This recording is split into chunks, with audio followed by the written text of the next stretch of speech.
ప్రియ దేవుని సంగమా, ఈ ఉదయకాల సమయంలో మీ అందరికి వందనాలు. ఈరోజు మన వాగ్దానం, దేవుడిచ్చిన వాగ్దానము కీర్తనలు 103వ కీర్తన మొదటి నుంచి చదువుకుందాం. నా ప్రాణమా యెహోవాను సన్నుతింతుము, నా అంతరంగమునున్న సమస్తమా ఆయన పరిశుద్ధ నామమును సన్నుతింతుము. నా ప్రాణమా యెహోవాను సన్నుతింతుము, నా అంతరంగములోనున్న సమస్తమా.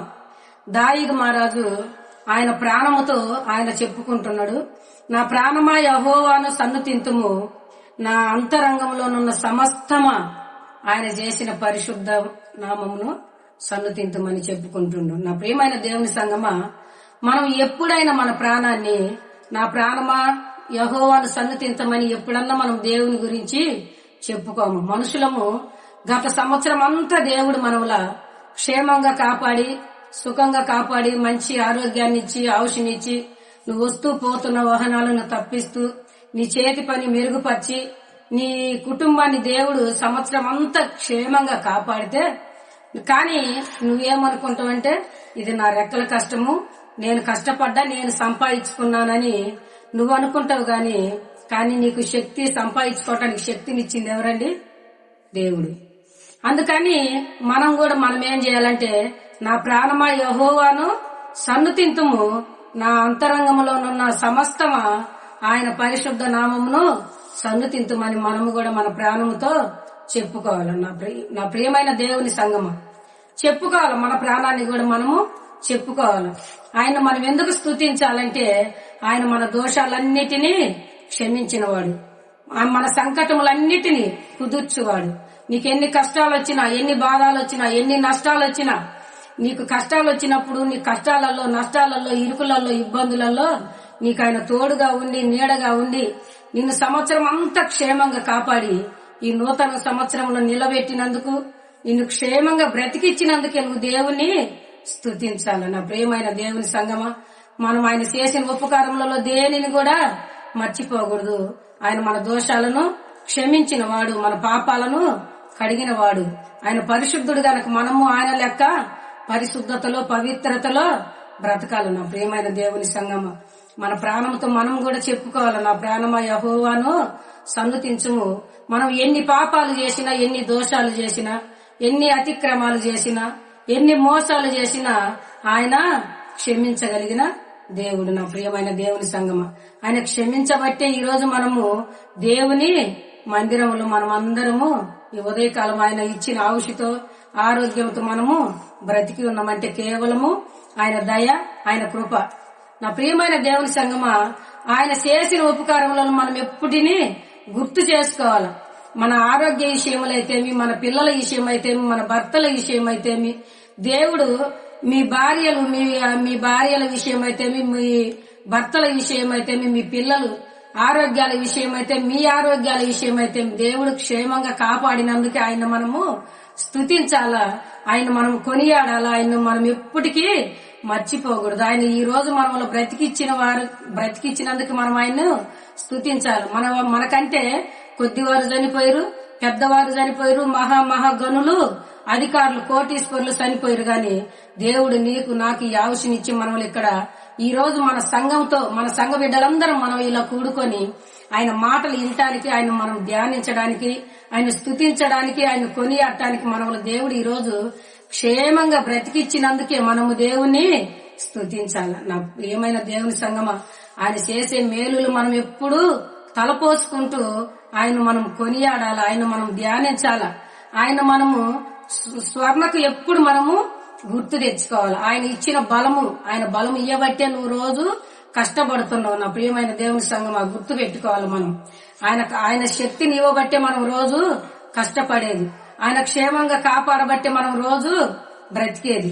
నువ్వు ఏ స్కూటర్లో, ఏ బైకులో, ఏ బస్సులో, ఏ కారులో ఎక్కడ తిరిగినా నేను సాయంత్రానికి, ఉదయకాలం నుంచి సాయంత్రం దాకా ఆయన క్షేమంగా కాపాడి, నీ పాదాలకు రాయి తగలకుండా నిన్ను తన దూతలతో ఎత్తి పట్టుకునేటట్టు చేసి, నీ కుడి పక్కన 10 మంది పడినను, ఎడం పక్కన 10,000 మంది పడినను ఏ అపాయం నీకు రాకుండా ఆయన కాపాడుతున్నాడంటే మనం ఆయన దయా కిరీటము ఉండబట్టి, ఆయన ప్రేమ మన మీద ఉండబట్టే నా ప్రియమైన దేవుని సంగమా మనము దేవుని స్తుతించాలా, కొనియాడాలా, ధ్యానించాలా.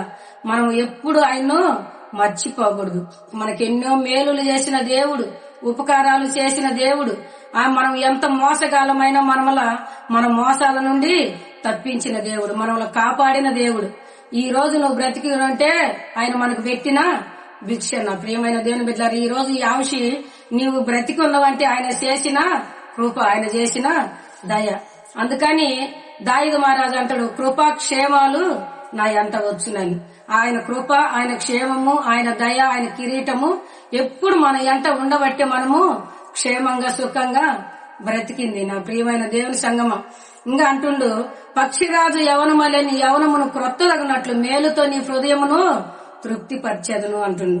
పక్షిరాజు యవనము ఎలా క్రొత్తగా అవుతుందో, ఈకలన్నీ చిన్న చిన్న ఈకలన్నీ పోయి ఈకలన్నీ బాగా వచ్చి ఆ పక్షిరాజుకు ఎలా ఈకలు బాగా కొత్తగా మొలుస్తాయో అలాగే మనములు కూడా పక్షిరాజు యవనం వల్లే నీ యవనమును క్రొత్తదగినట్లు మేలుతో మన హృదయాన్ని తృప్తిపరిచే దేవుడు. నీవు దేవునికి ఇంకా నమ్మకంగా ఉండి ఆయన అడుగుజాడలలో ఉండి ఆయన ప్రార్థిస్తూ స్తుతిస్తూ ఆయన పాటలు యందు ప్రార్థన యందు నువ్వు ఎడతెగని జీవితంలో జీవిస్తే ఆయన నీకు పక్షిరాజు యవనం వల్లే మన యవనాన్ని క్రొత్తదనం చేస్తాడు. నా ప్రియమైన దేవుని సంగమం మేళ్లతో మన హృదయాన్ని తృప్తిపరుస్తాడు.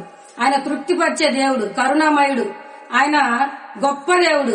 అలాంటి గొప్ప దేవుని మనము కలిగి ఉన్నాం. మనం ఎంతో ధన్యులం. నా ప్రియమైన దేవుని బిడ్డలారా, ఇట్టి ధన్యకరము నీకు నాకు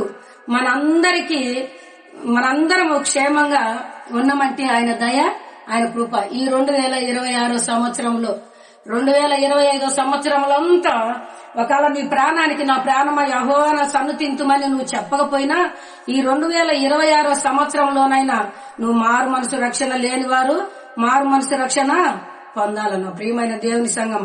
మారు మనసు రక్షణ లేనివారు మారు మనసు రక్షణ పొంది యేసయ్యలో కడగబడి బాప్తీసం పొంది ఆయన సొంత బిడ్డగా నువ్వు అంగీకరించినప్పుడు ఆయన నీకు మేలుతో నీ హృదయాన్ని తృప్తిపరచగలిగిన శక్తిమంతుడు, దయా కిరీటాన్ని నీకు ధరింపజేయగలిగే శక్తిమంతుడు. నా ప్రియమైన దేవుని సంగమ, ఈ రోజు మనం బ్రతికి అంటే కేవలము ఆయన దయ, ఆయన కృప, ఆయన కాపుదల మన మీద ఉండబట్టే ఆయన రెక్కల చాటున నిన్ను నన్ను మన ప్రతి ఒక్కరిని ఆయన కాపాడుతున్నాడు. కాబట్టే మనము ఈ రోజు ఈ ఉదయకాలము ఇలా కూడుకొని మనం అందరము స్తుతించగలిగేది, ధ్యానించగలిగేది, ఆయన సేవించగలిగేది. నా ప్రియమైన దేవుని సంగమ, మీరు ఎప్పుడైతే నువ్వు నీ ప్రాణాన్ని దేవుని వైపు నా ప్రాణమ యెహోవాను సన్నుతించమని చెప్పుకొని దేవునికి నమ్మకంగా ఉండి ఆయన కృపాక్షేమాలు నీ అంట వచ్చునుగాక, ఆయన కృపాక్షేమాలతో మిమ్ములను మీ పిల్లలను మీ కుటుంబాన్ని నింపునుగాక అని దేవుడు మనకు ఈ ఉదయకాలం ఈ చక్కని వాగ్దానాన్ని మన పట్ల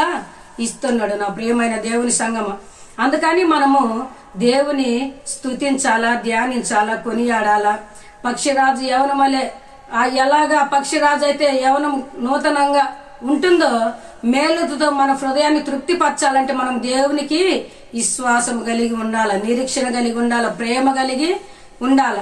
ఏదో ఆశామాషగా వస్తున్నామంటే వస్తున్నాం, పోతున్నామంటే పోతున్నామని ఉండకూడదు. మనం దేవుని యందు భయము, భక్తి, విశ్వాసం, సాత్వికం, నిజాయితీ కలిగి ఉంటే అప్పుడు నువ్వు నీ కుటుంబం మేళ్లతో నింపబడునుగాక.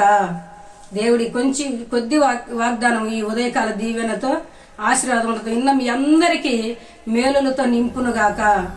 ఆమేన్. ప్రార్థన చేసుకుందాం. మమ్మల్ని మిక్కిలిగా ప్రేమించిన మా ప్రియ పరలోక తండ్రి, నీకు వందనాలు, స్తోత్రాలు, స్తుతులు నాయన. ఇదిగో నా తండ్రి ఈ ఉదయకాల వాగ్దానం నాయన, ఇదిగో నా తండ్రి నా ప్రాణమ యెహోవాను సన్నుతింతుము, నా అంతరంగంలో ఉన్న సమస్తం ఆయన పరిశుద్ధ నామంలో సన్నుతించమని నీ భక్తుడు చెప్పిన విధంగా నాయన మేము కూడా నాయన నా తండ్రి మా ప్రాణాలకు చెప్పుకొని మా సంఘ బిడ్డలు మేము నిన్ను మర్చిపోయే బిడ్డలుగా కాకుండా నాయన నిన్ను కొనియాడే బిడ్డలుగా వాడుకోమని ఇదిగో నాయన ఈ వాగ్దానం విన్న ప్రతి ఒక్క బిడ్డకు నాయన మారు మనసు లేని వారికి మారు మనసు రక్షణ ఇచ్చి నా తండ్రి వాళ్ళ హృదయాలలో వాళ్ళ కుటుంబాలలో నాయన మేలులతో ఈ ఉదయకాలం నింపమని, అయ్యా మేలులతో తృప్తిపరచమని, నూతన ఆత్మను, నూతన శక్తిని, నూతన బలమును వారికి కలిగింప చేయమని యేసయ్య పరిశుద్ధ నీ నామములో అడిగి ప్రార్థిస్తున్నాం తండ్రి. ఆమేన్. యేసుక్రీస్తు నామమున ఈ ఉదయకాల వాగ్దానం విన్న మీ అందరికీ వందనములు. God bless you. దేవుడు మిమ్మల్ని దీవించును గాక.